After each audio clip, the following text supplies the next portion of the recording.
إن الله جل في علاه يحلف بعزته وجلاله ألا يتجاوز هذا الصراط ظالم. إن الله يحلف بعزته وجلاله ألا يتجاوز هذا الصراط ظالم.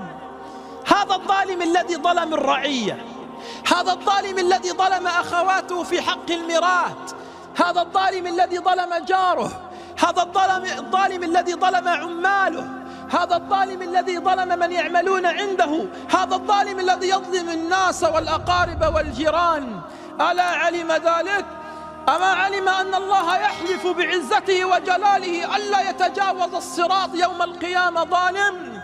وأقول لهؤلاء للظالمين والله مهما زدتم في ظلمكم، في جبروتكم، فيما تفعلونه من